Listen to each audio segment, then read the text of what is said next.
வணக்கம். ஒரு கண்ட்ரியோட மார்க்கெட்ல பலதரப்பட்ட இன்வெஸ்டர்ஸ் இருக்காங்க.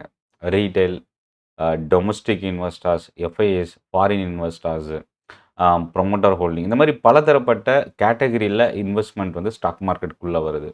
இதில எஃப்ஐஎஸ்ன்றது ரொம்ப ஒரு முக்கியமான கேட்டகரி. ஏன் அப்டின்னா, இந்தியாக்குள்ள இருக்கிற டொமஸ்டிக் இன்வெஸ்டர்ஸோட சென்டிமென்ட்ட விட வெளிநாட்ல இருந்து இந்தியால இன்வெஸ்ட் பண்ணலாம் அப்டின்னு அவங்களுக்குள்ள இன்வெஸ்ட்மென்ட் அதிகமாகும்போது, அதோட சென்டிமென்ட் பாசிட்டிவா டர்ன் ஆகும்போது, மத்த எல்லா இன்வெஸ்டருக்கும் அது ஒரு பெரிய பூஸ்டிங்கா இருக்கு.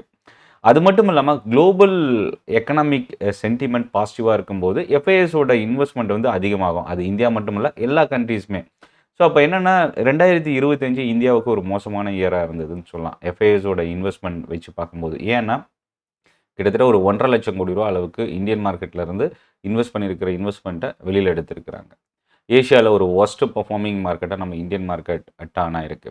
பட் பாசிட்டிவா ஆ குளோசிங் வந்து ரிட்டர்ன் குடுத்திருந்தாலும், பட் மத்த கண்ட்ரீஸோட கம்பேர் பண்ணும்போது, இது ஒரு அண்டர் பெர்ஃபார்மிங் மார்க்கெட்டா தான் ரிட்டர்ன் ஆயிருக்கு. ஆ ஒரு பக்கம் எஃப்ஐஎஸ் தொடர்ந்து ஃபண்ட வெளியில எடுத்துட்டு இருந்தாலும், இன்னொரு பக்கம் எக்கனாமிக்கலா இந்தியன் டொமஸ்டிக் டேட்டா வந்து ரொம்ப ஸ்ட்ராங்கா இருக்கு. ஒண்ணு யூரோப்பியன் யூனியனோட டீல், யுஎஸோட டீல், ஆ ஜிடிபி டேட்டா, இன்ஃப்ளேஷன் கண்ட்ரோல்ல ரிட்டெயின் ஆயிட்டு இருக்கிறது. இது எல்லாமே வந்து ஒரு பாசிட்டிவ் இம்பாக்ட்டா தான் கன்டின்யூ ஆயிட்டு இருக்கு. அ எஃப்ஐஎஸ் வந்து ஒரு பக்கம் ஃபண்ட வெளியில எடுத்துட்டு இருந்தாலும், இன்னொரு பக்கம் பர்ட்டிகுலரா large cap, mid cap, small கேப்ஸ்ல செலக்டிவான ஒரு சில ஸ்டாக்ஸ்ல ஓவரால் எஃப்ஐஎஸ் ஓட இன்வெஸ்ட்மென்ட் வந்து இன்கிரீஸ் ஆயிருக்கு. இந்த எஃப்ஐஎஸ்ன்றது யார் அப்டின்னா, ஒரு இன்வெஸ்டார் இல்ல ஒரு கண்ட்ரியோட இன்வெஸ்டார் கிடையாது. இந்தியாவ தவிர்த்து மத்த கண்ட்ரீஸ்ல இருக்கிற எல்லா இன்வெஸ்டார்ஸும் காமனா நம்ம எஃப்ஐஎஸ் அப்படின்ற கேட்டகரியில எடுத்துட்டு வருவோம். ஸோ, அப்போ இவங்க எல்லாரும் சேர்ந்து பண்ணும்போது ஒரு சிலர் செல் பண்ணுவாங்க, ஒரு சிலர் பை பண்ணுவாங்க. பட் காமனா நெட்டா பை பண்ணியிருக்கிறாங்களா, இல்ல செல் பண்ணியிருக்கிறாங்கன்றது தான் நம்மளோட டேட்டா வந்து நமக்கு சொல்றது. ஸோ, இப்போ இந்த ஹோல்டிங் இன்வெஸ்ட்மென்ட் லார்ஜ் கேப் ஸ்டாக்ஸ்ல என்னென்ன ஸ்டாக்ஸ் ஹோல்டிங்ஸ ரைஸ் பண்ணியிருக்கிறாங்க. ஸோ, இத பத்தி தான் நம்ம ஒன் பை ஒன்னா பார்க்க போறோம். சென்னை ட்ரேடிங் அகாடமி தமிழ்ல ஸ்டாக் மார்க்கெட்ட லேர்ன் பண்றதுக்கான ஒரு பெஸ்ட் யூடியூப் சேனல். சப்ஸ்கிரைப் பண்ண மறந்துடாதீங்க. டெலகிராம் குரூப்புக்கான லிங்க்கும் வீடியோட டிஸ்கிரிப்ஷன்ல இருந்து நீங்க யூஸ் பண்ணிக்கலாம். வர 20 பிப்ரவரி அன்னைக்கு ஆப்ஷன் ட்ரேடிங்க்கான ஒரு free direct training session Tambaram சாலையூர்ல நடக்குது. அதுக்கான லிங்க் வீடியோட டிஸ்கிரிப்ஷன்ல இருந்து நீங்க யூஸ் பண்ணிக்கலாம்.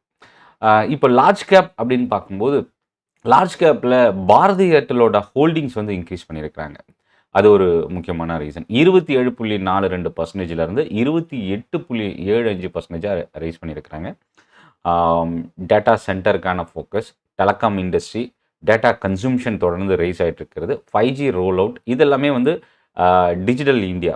இது எல்லாமே மேஜர் ரீசன் பாரதி ஏர்டெல். அது மட்டும் இல்லாம கன்சிஸ்டன்ட்டா இந்த ஸ்டாக் வந்து ப்ரீவியஸ் ஹையர் ஹைய உடைச்சு பிரேக் பண்ணி இன்கிரீஸ் ஆயிட்டு இருக்கிறது. இன்னொரு ரீசனா பார்க்கலாம். பிஎஸ்சி லிமிடெட் தொடர்ந்து மார்க்கெட் ஷேர் இன்க்ரீஸ் ஆயிட்டு இருக்கிறது ஒரு முக்கியமான ரீசன். கேபிட்டல் மார்க்கெட்ல இருக்கக்கூடிய ஒரு மேஜர் கம்பெனி 16.25% எஃப்ஐஎஸோட ஹோல்டிங் 17.45% அளவுக்கு ரைஸ் ஆயிருக்கு. ஆப்ஷன்ஸ் வால்யூம் ரைஸ் ஆயிட்டு இருக்கிறது. ரீட்டெயில் பார்ட்டிசிபேஷனோட குரோத், இண்டஸ்ட்ரி அவேர்னஸ் அதிகமாயிட்டு இருக்கிறது. இது எல்லாமே மேஜர் ரீசனா பார்க்கலாம். பிஎஸ்சி லிமிடெட் பொறுத்தவரைக்கும். ஸ்விக்கி 12.2%லேருந்து 16.07% அளவுக்கு இன்க்ரீஸ் ஆயிருக்கு. கிட்டத்தட்ட ரொம்ப அதிகமான பெர்சன்டேஜ் இன்க்ரீஸ் ஆயிருக்கிற ஒரு ஸ்டாக் வந்து ஸ்விக்கியே சொல்லலாம். இதில இன்னொரு விஷயம், ஸ்விக்கிய பொறுத்தவரைக்கும் ரீசென்ட்டா ஸ்டாக் மார்க்கெட்டுக்குள்ள என்டர் ஆன இந்த company consumption, quick commerce, urban penetration இது எல்லாமே மேஜர் ரீசன். ஹோல்டிங்ஸ் எஃப்ஐஎஸோட இன்வெஸ்ட்மென்ட் இன்க்ரீஸ் ஆயிருக்கிறது. அதானி கிரீன் யுஎஸோட இந்த சம்மன் பிரச்சனை இப்போ ரீசென்ட்டா வந்தது. பெரிய அளவுக்கு அதானி குரூப் ஸ்டாக்ஸ் ஃபால் ஆச்சு.